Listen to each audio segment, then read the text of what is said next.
Hello Flight Simmers and welcome back to Alpha Hotel Flight Simulator Training. In this quick look video, we'll take a look at how to use a flight director. So what is a flight director? A flight director is a flight instrument that is overlaid on the attitude indicator and gives the pilot visual roll and pitch cues to fly the desired flight path. Flight directors were developed in the late 1950s to give pilots direct roll and pitch cues while flying an instrument landing system approach or ILS. This resulted in pilots being able to fly more precise approaches than was possible using raw course data, and enabled lower approach minimums. They became commonplace equipment on turbine aircraft by the 1960s and became available in piston engine GA aircraft by the 1980s. Like horizontal situation indicators, they can be either mechanical or electronic, and they're a standard feature on most EFIS-equipped aircraft, which has allowed them to become widespread in the modern general aviation fleet. Even though they were developed for flying approaches, flight directors can be used to give roll and pitch cues in most phases of flight. Inputs for setting the flight path the flight director will display are usually entered through the same system that's used to control the autopilot. And in most systems, the flight director is actually the system that sends commands to the autopilot. In fact, on many autopilot systems equipped with a flight director, the flight director must be on to use the autopilot, though not all autopilot systems are equipped with a flight director. The flight director system on most aircraft equipped with one can be used independently of the autopilot. In other words, you can turn on the flight director, enter the desired flight path, and then hand fly that path by following the flight director, though this can be a bit cumbersome in Flight Simulator depending on the aircraft you're flying. In two-crew aircraft, such as airliners in the real world, the pilot not flying typically makes the entries to control the flight director if the autopilot is not engaged, so the pilot flying can focus on flying the aircraft. And in most of the jet aircraft in Flight Simulator, the flight director can be set up so you can make minimal manual entries and just focus on flying the jet. In single-pilot aircraft, however, using the flight director without the autopilot can be quite workload intensive, as you have to make the manual entries into the automatic flight system while hand flying the aircraft, so most pilots tend not to do this. The exception to this is when flying an ILS approach. As long as you have the system set up to track the ILS prior to initiating the approach and turning off the autopilot, it's pretty easy to hand fly the ILS using the flight director, and it's actually good practice if you're new to flying an ILS to get used to the small corrections you need to make to precisely fly the localizer and glide slope as they become more sensitive closer to the runway. There are two types of flight directors: split queue and single queue. Split queue systems were the first type to come into use. They're sometimes referred to as crossbars or crosshairs and are more common in the airliners in Microsoft Flight Simulator. This system consists of two command bars. The vertical bar moves left and right to indicate how the pilot should bank the airplane to follow the desired flight path. And the horizontal bar moves up and down to show how the pilot should pitch the aircraft to follow the desired flight path. The proper way to fly this type of flight director is to roll and pitch to keep the little square on the attitude indicator that represents the aircraft nose wherever the crossbars meet.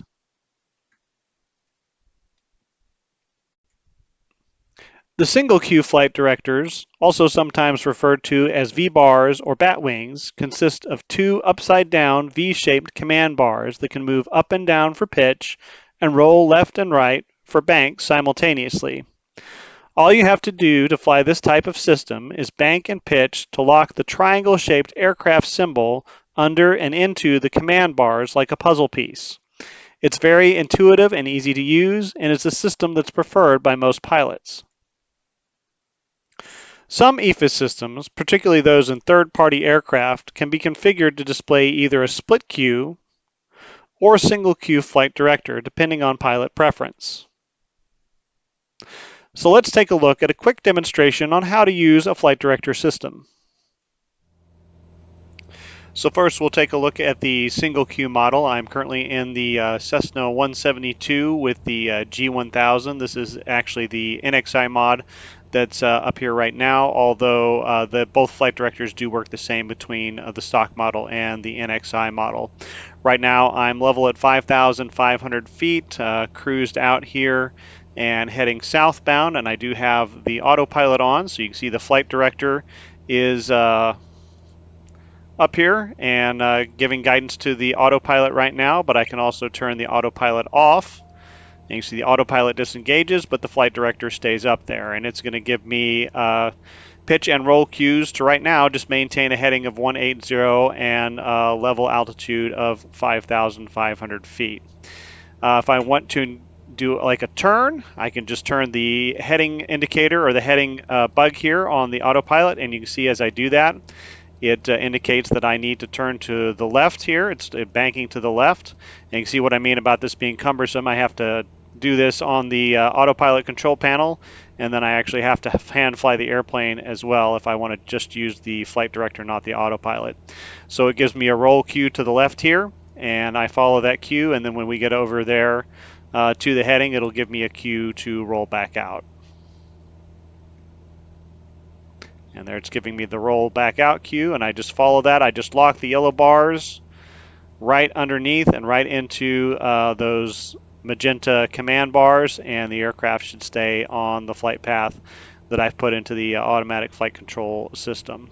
And this lateral mode, this roll mode will work for heading, and it will also work for any navigation mode that you want to put it in. So if you want to put it in to track a GPS course or a VOR course or a localizer front course or back course, it will give cues for all of those things. And I can also use this to engage a vertical mode, just like I can with the autopilot. So I will roll my altitude down to 3,500, and I will go ahead and put into flight level change and reduce the power to descend. I'll put about 1,900 RPMs in there, and you can see the command bars pitch down to indicate that if I want to maintain that 103 knots I have in there, that I need to pitch the nose down. And again, we just lock it right in underneath the command bars there, and it will perform, as long as we lock it in there, it will follow the desired flight path. And to show you how it does with roll and pitch cues simultaneously, I'll put a little turn in here back to the south. And again, as long as I follow those flight cue or those flight command bars, then it will do exactly what I enter into the control system. And you can see as it comes up on the heading, it goes ahead and rolls back out. And then as we continue the descent, it will give me a command to pitch up when it captures the altitude.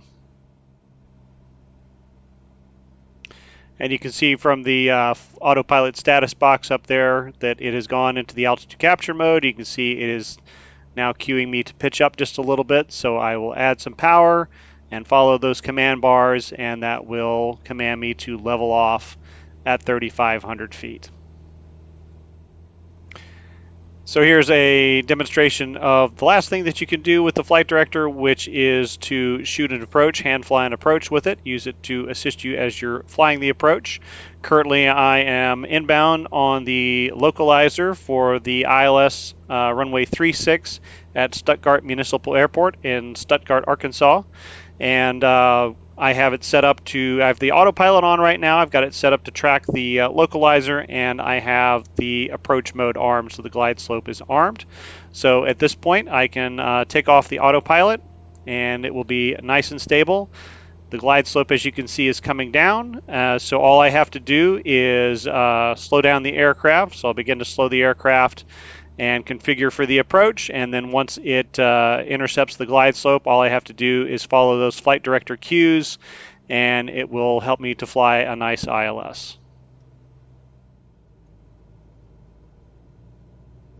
And you can see the glide slope mode is activating there, and you can see that the aircraft pitches down, and now it will give me both roll and pitch cues to fly the ILS. So it's pretty easy to do this. There's not a lot of messing around you have to do with the automatic flight control system panel. All you do is arm the approach when the autopilot's on, and then again you just lock in the flight director and fly it down, and it should help you to fly a nice smooth ILS. This is really good practice if you're trying to learn how to fly an ILS to kind of get practice uh, on what kind of corrections you need to make.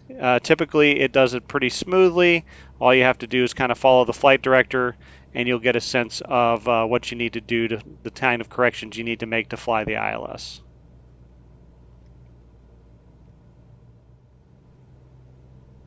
And you can see even as it gets really sensitive close to the runway, as long as I follow those flight director command bars, it's going to keep me pretty well centered up on the needles and help me to fly a nice smooth approach. I'm getting close to my decision height, coming in with about 20 feet, so I'll go ahead and take a look outside. And there's the runway. So it's helped me to fly a nice smooth approach. I hand flew the approach and used the flight director for guidance. All right, so let's take a look at how the split queue flight director system works. As I said earlier, most of these are going to be in the airliners in the game. They're on the Airbus 320, and then if you happen to have the 787 in the Premium Deluxe Edition, it's also on that. So to fly that type of system, you have to pull up one of those aircraft. We're level at 15,000 currently, just to the north of Memphis, Tennessee. I'm doing 250 knots, and I have it in a heading hold mode at 180 degrees, so a southbound heading. And right now the autopilot is on. So let's take a look at how this system works. I'll go ahead and turn the autopilot on. Of course, the autopilot has us nice and trimmed up, and it will continue to fly pretty well in manual flight if I don't touch much of anything right now. I'm going to go ahead and enter a turn to 090 in the automatic flight control system here. And you can see when I do that, the roll bar, which is the vertical bar, moves over to the left to tell me that I need to bank to the left to make that turn. So I'll go ahead and enter a turn. Again, I keep it on the pitch bar to do the appropriate pitch to keep it in level flight. And you can see when it's happy with my angle of bank, the bar actually moves to me. And then I just want to keep that little square box centered up right on the crosshairs there, and that will keep me level and in the turn, and then it will start to move back the other direction once it's time to roll out.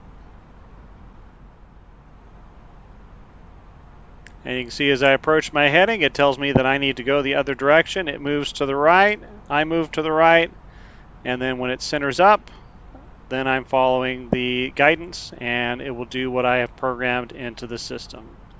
So that's how the roll mode works on a split queue system. So now let's take a look at what a vertical change looks like. So I will go ahead and roll myself down to 11,000 feet, and I will put it in an open descent mode. And you can see the flight director commands a pitch down to do the open descent. Of course, we have auto throttle in the 320, so that's going to take care of the throttle portion of it for us. And then we just follow that pitch cue, and it will give us a level off cue once it gets down there. So the pitch bar just moves up and down just like the pitch cue does on the single cue flight director. We can also combine the two modes, and we can do, say, a turn back to the right to 180 again.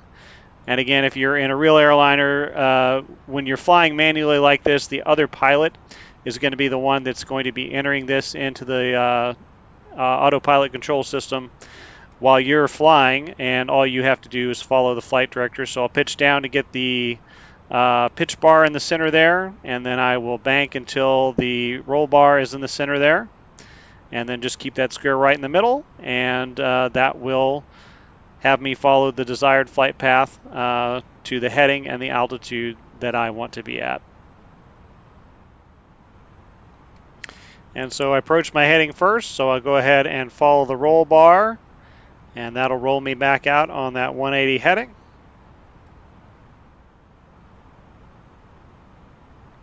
And you can see it's gone back into the altitude capture mode, and the pitch bar starts to come up. So again, I just keep those crosshairs right in the middle. Auto throttles on the Airbus are going to take care of the throttle for me, and I level off at 11,000 feet. So a little bit different of a look with the split queue flight director. Most folks do prefer the single queue flight director, but And once you learn the ins and outs of flying a split queue, it's not that difficult. And finally, we'll take a look at what shooting an ILS looks like with a split queue flight director. Again, we're in the Airbus A320, and we are inbound on the localizer for the ILS to runway 18 right in Memphis at Memphis International Airport. Currently just a little bit to the north of McVeigh intersection, which is where I will intercept the glide slope. And so I will turn off the autopilot here shortly, and then I will just follow the cues to follow the approach down. All I have to worry about is setting up the speed, basically transferring it over to the automatic speed and letting the auto throttle handle that, and then configuring the aircraft for the approach and landing once I get down to about 2,000 feet above the field. All right, so I'm about 3 miles from McVeigh. The glide slope's starting to come down. I'll go ahead and turn the autopilot off. And now all I have to do for now is just follow the flight director cues to fly the localizer and glide slope down. And then again, when I get to about 2,000 feet, I will go ahead and configure the aircraft for landing. And then all I have to worry about after that is following the flight director cues all the way until I get a visual. And we can see the vertical mode's gone into glide slope capture, and it does give me a pitch down. All I have to do is follow that cue, and it will take me right down the glide slope.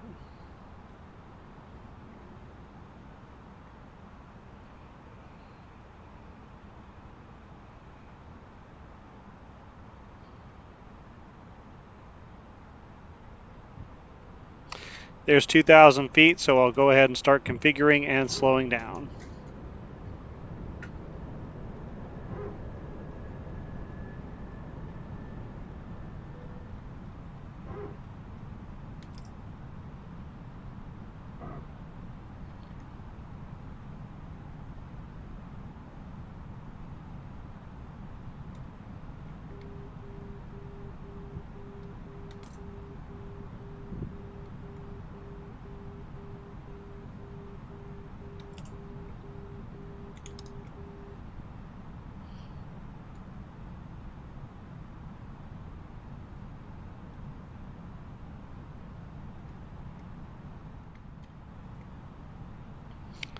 So I'm just a little bit below 1,000 feet now, and all I have to do, I'm configured, I'm coming up on my speed.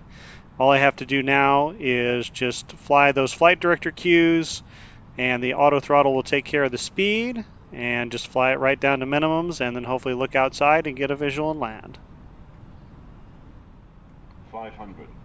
Again, I'm just concentrating on keeping that box right in the center of those crosshairs, and that should put me right where I need to be when I break out. 300. And there's the approach lights coming into sight. Minimum. And I can stay on the flight director actually all the way down to 100 feet on a jet, especially if it's equipped for a Cat 2 Cat 2 ILS. 50, 40, 30. So that's how to fly an ILS using a split queue flight director. Again, just a little bit different of a look than you would have with a single queue flight director, but not that difficult once you get some practice. None of the general aviation aircraft that are equipped with the G1000 in Microsoft Flight Simulator are equipped with a TOGA mode, which is a takeoff and go around mode, and this includes both the stock G1000 and the working title G1000, at least as far as I know. If you know a way to get the TOGA mode to work, let us know in the comments.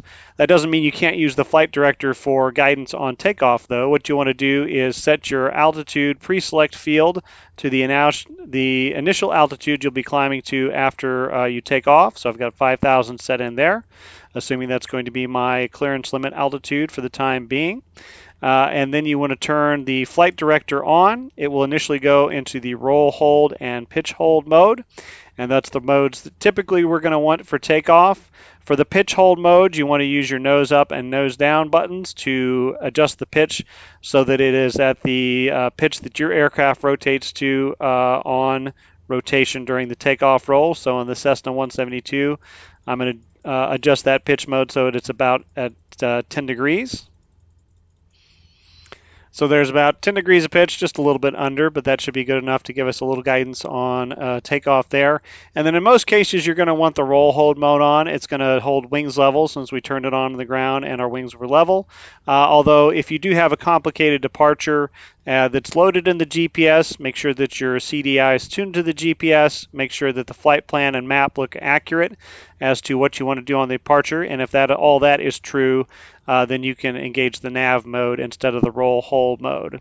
And then that'll give you good guidance for takeoff. That's once you get airborne, you can switch it over into flight level change for the pitch mode and whatever you want to do on the roll mode once you're at a safe altitude that you can start messing around with buttons and thinking about turning the autopilot on.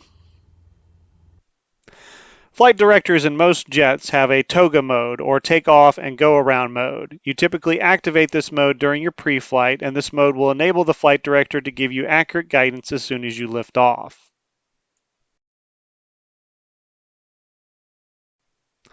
On approach, you can typically use a flight director in a GA airplane down to the minimums published on the approach. On jet aircraft, you can usually follow the flight director down to 100 feet above the runway if the system is certified for Cat 2 ILS approaches. If the aircraft is certified for Cat 3 approaches, the flight director will actually give a pitch cue for the flare, though to legally hand fly a Cat 3 approach rather than using autoland in the real world, you need a heads-up display or guidance system, and I don't think any of the aircraft in Flight Simulator equipped with this system are currently capable of giving Cat 3 landing guidance. Most jet aircraft flight directors will be capable of giving guidance during a go-around, again by activating the toga mode. But again, most general aviation aircraft in flight sim don't have a toga mode, so your best bet if you need to fly a missed approach will be to turn off the flight director and fly on raw data until you're at a safe altitude for programming the system again. That concludes this video. Hopefully this gives you a good idea of what a flight director is, how they work, and how to use them. As always, if you've enjoyed the content, please don't forget to like, subscribe, and ring the notification bell. Thanks for watching, and we'll see you next time.